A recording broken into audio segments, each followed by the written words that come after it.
नमस्कार, myself Kamal Kishore Bhatt and welcome to Kamal education point.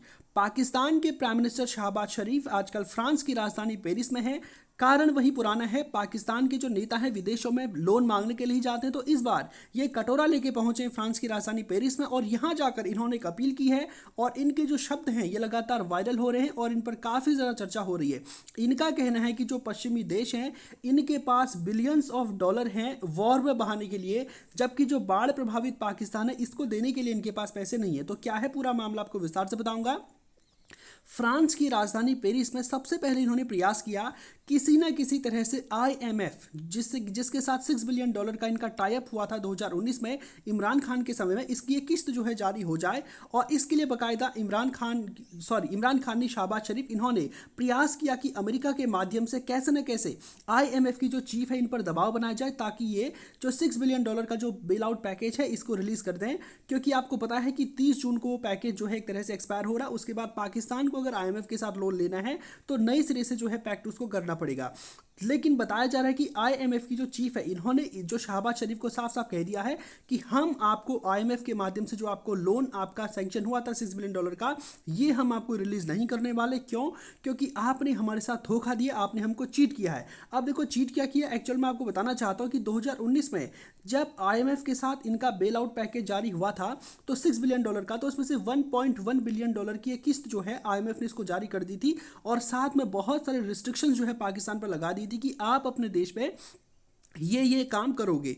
क्या काम करोगे? इनका कहना था कि जो हम पैसे आपको दे रहे हैं $1.1 बिलियन का और आगे भी देंगे, इन पैसों का यूज़ आप अपने कर्ज को चुकाने के लिए नहीं करोगे। जो विदेशों से आपने कर्ज लिया है इसको चुकाने के लिए नहीं करोगे, इसका यूज़ आप अपनी इकोनॉमी में करोगे ताकि आपका जो कंट्री है वो दिवालिया होने से बचे। दूसरा इन्होंने कहा था कि आप अपनी कंट्री में जो ऑयल के प्राइस हैं उनको ऊपर करोगे, गैस के प्राइस जो है उनको ऊपर करोगे ताकि आपको ज़्यादा टैक्स मिल जाए।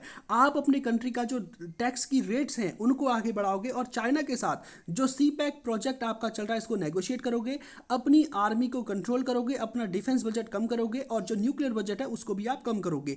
तो ये सब कुछ जो है आईएमएफ ने इसके साथ शर्तें रखी हैं। और जब आईएमएफ की टीम पाकिस्तान में जाकर के चेक करती है अगला जो पैकेज का जो अमाउंट है उसको सैंक्शन करने की एवज में, जब आईएमएफ की टीम पाकिस्तान में जाकर सर्च करती है, जांच करती है, तो ये टीम पाती है कि पाकिस्तान ने उसके साथ धोखा दिया है। जो $1.1 बिलियन की जो किस्त हमने पाकिस्तान को दी थी और आने वाली जो किस्त हम उसको देने वाले हैं उसके लिए पाकिस्तान जो कि दावे कर रहा है कि हमने आईएमएफ की सारी शर्तें मान ली है, पाकिस्तान ने आईएमएफ की कोई भी शर्त नहीं मांगी है। पाकिस्तान ने आईएमएफ को धोखा दिया। आईएमएफ का साफ साफ कहना था कि पाकिस्तान अपनी जो मिलिट्री बजट है और अपना जो न्यूक्लियर बजट है इसको कम करेगा, जबकि इसके विपरीत पाकिस्तान ने अपना जितना भी बजट है उसका बहुत बड़ा अमाउंट अपनी सेना पर खर्च किया। एक ऐसा कंट्री, एक ऐसा देश जहां पर लोगों के पास खाने के लिए पैसे नहीं है, वहां की सरकार अपने डिफेंस को जो है इतनी मजबूती के साथ देख रही है। ठीक है, इसके अलावा इन्होंने ये जाकर वहां पर देखा कि पाकिस्तान ने मोर देन 170 न्यूक्लियर वेपन्स बना रखे हैं, परमाणु हथियार बना रखे हैं जो कि भारत से भी ज्यादा है। भारत पाकिस्तान से 8 से 9 गुनी बड़ी अर्थव्यवस्था है, उसके बावजूद भारत से ज़्यादा न्यूक्लियर वेपन्स पाकिस्तान ने बनाए हैं, जिसके रखरखाव में जिसको बनाने में और रखरखाव में बिलियंस ऑफ डॉलर खर्च होते हैं। पाकिस्तान यहाँ पर पैसा खर्च कर रहा है। और इसके अलावा पाकिस्तान में रेवड़ी कल्चर भी देखने को मिला है कि इलेक्शन होते हैं तो सरकारें तरह तरह के लोक लुभावने वादे करते हैं कि हम आपको इतने पैसे देंगे, घर के इतने जो बेरोजगार होंगे उनको भत्ता देंगे, फ्री में राशन देंगे, फ्री में ये देंगे, बिजली पानी। तो ये सब कुछ पाकिस्तान में भी चल रहा है, यानी कि पाकिस्तान में टोटल पॉलिटिक्स चल रही है। और इस वजह से आईएमएफ ने साफ साफ इनकार कर दिया है कि हम आपको जो $6 बिलियन का जो हमने बेल आउट सैंक्शन आपके लिए किया था इसकी किस्तों को हम आपको नहीं देंगे। आप इससे पहले 22 बार हमारे पास आ चुके हैं कटोरा लेके, हमने आपको 22 के 22 बार पैसे दिए क्योंकि उस समय तक अमेरिका और वेस्टर्न वर्ल्ड के साथ जो पाकिस्तान है इसके रिलेशंस बहुत अच्छे थे। लेकिन अब जब आप 23वीं बार आए हो तो अब हम आपको नहीं देंगे क्योंकि तुम्हारा कोई भरोसा नहीं है। जैसे पिछले 22 बार आए हो, 23 बार आ गए हो और अगले साल 24 बार फिर से पहुंच जाओगे। इसीलिए जब तक पाकिस्तान आईएमएफ की शर्तों को पूरा नहीं करता है हम पाकिस्तान को किसी भी तरह का बेल आउट पैकेज नहीं देंगे। तो अब पाकिस्तान की उम्मीदें पूरी तरह से टूट गई हैं कि पाकिस्तान को आईएमएफ से तो कोई पैसे अब नहीं मिलने वाले। इसके अलावा उनको पता है कि चाइना, उसने भी बहुत सारे पैसे इसको दे रखे हैं। ठीक है, सऊदी अरब है, यूएई है, इन सब ने भी बहुत सारे पैसे दिए हैं। तो पाकिस्तान का लक्ष्य था यहाँ की यात्रा करने का कि किसी भी तरह से, आपको पता होगा कि जो फ्रांस में एक संगठन है जो कि ग्लोबली एक तरह से आपको पता होगा कि जो पेरिस क्लब है, ठीक है, पीसी इसको शॉर्ट में बोलते हैं, जो पेरिस क्लब है इसमें टोटल 22 मेंबर्स हैं, जिसमें से आपको पता होगा रशिया है और इसके अलावा यूएस है, जापान है, ऑस्ट्रेलिया, सब बड़े बड़े विकसित देश हैं आमतौर पर इसमें। ये पेरिस क्लब क्या करता है, 22 देशों का संगठन है। ये पेरिस क्लब दुनिया के अलग अलग देशों को लोन देता है जो बिल्कुल दिवालिया डिफॉल्ट होने की कगार पर पहुंच चुके हैं, जहां पर एक तरह से जो भुगतान संतुलन है, वित्तीय संतुलन है, वो चरमरा चुका है, उसको एक तरह से बेल आउट करने का काम ये करता है। लेकिन पाकिस्तान को इस पेरिस क्लब से भी बहुत ज़्यादा उम्मीदें नहीं है। इसी वजह से पाकिस्तान लगातार प्रयास कर रहा था कि इस पेरिस क्लब से कम, चलो आईएमएफ से नहीं मिला, इस पेरिस क्लब से कम इनको थोड़े से पैसे मिल जाएं। लेकिन यहाँ पर भी जैसा कि आप जानते हैं कि यहाँ पर इजराइल है इस पेरिस क्लब का मेंबर, जो कि पाकिस्तान का कट्टर दुश्मन है, अमेरिका है, और इसके अलावा और भी जो देश हैं इनके साथ पाकिस्तान के रिलेशंस बहुत ज़्यादा अच्छे नहीं हैं। इसलिए पाकिस्तान के प्राइम मिनिस्टर शहबाज शरीफ ने एक बात यहाँ पर आकर बोल दी कि जो पश्चिमी देश हैं इनके पास युद्धों में बहाने के लिए बिलियंस ऑफ डॉलर हैं, जबकि बाढ़ प्रभावित पाकिस्तान है इसके लिए इनके पास पैसे नहीं है। ये इन्होंने जो है पेरिस समिट में जाकर ये बात उन्होंने बोली है, जबकि ये बात है इनके बिल्कुल विपरीत है। ये बात है इनको भी बोली जानी चाहिए कि पाकिस्तान के प्राइम मिनिस्टर शहबाज शरीफ जो आरोप पश्चिमी देशों पर लगा रहे हैं कि इनके पास युद्धों में जाने के लिए पैसे हैं, तो वैसे ही पाकिस्तान के ऊपर भी कहा जाना चाहिए कि पाकिस्तान के पास अपनी आर्मी को मजबूत करने के लिए पैसे हैं, भारत में आतंकवादियों का निर्यात करने के लिए पैसे हैं, 165 170 परमाणु हथियार बनाने के लिए पैसे हैं, और वही पाकिस्तान अपने पैसों को यहाँ पर खर्च कर रहा है, जबकि इसको खर्च करना चाहिए था अपनी जो इंडस्ट्रीज हैं उनको लगाने में, और अपने जो देश के लोग हैं वो जो भूख से मर रहे हैं उनको खिलाने में। तो जो बात है पाकिस्तान के प्राइम मिनिस्टर कह रहे हैं पश्चिमी देशों को, कहीं ना कहीं वो बातें पाकिस्तान पर भी अप्लाई होती हैं। वो बातें दूसरे देशों को तो बोल रहे हैं लेकिन अपने यहाँ पर इन चीज़ों को अप्लाई नहीं कर रहे। इसके अलावा आपको मैं बता दूं कि पाकिस्तान की हालत इतनी ख़राब है कि अगर पेरिस क्लब इसको 2-4-5 बिलियन डॉलर की हेल्प कर भी देता है तो भी इसका कुछ खास बहुत ज़्यादा होना है नहीं। अगर वर्ल्ड बैंक भी इसकी थोड़ी बहुत हेल्प कर देता तब भी इसका कुछ नहीं होना। क्यों? क्योंकि 2026 तक आप ध्यान रखेंगे, 2026 तक इसको 77 बिलियन डॉलर का डेप्ट चुकाना है, ठीक है। अब ये बहुत बड़ी रकम होती है। ये रकम ऑलरेडी आपको बताना चाहता हूँ चाइना और सऊदी अरब और कुछ बहुत देशों की है। तो सिर्फ 3 साल में इसको कितने पैसे चुकाने हैं? 77 बिलियन डॉलर। और इसका जो फॉरेक्स रिजर्व है वो कितना है? मुश्किल से 3 से 3.5 के आसपास। अब आने वाले समय में और भी कम हो जाएगा। तो 3.5 बिलियन डॉलर के आसपास का पाकिस्तान का फॉरेक्स रिजर्व है, जिसमें से इसको ऑयल परचेज करना है, नेचुरल गैस परचेज करनी है। इनके देश में कुछ खास होता तो है नहीं जिसको एक्सपोर्ट करके फिर से फॉरेक्स ये लोग अर्जित कर लें।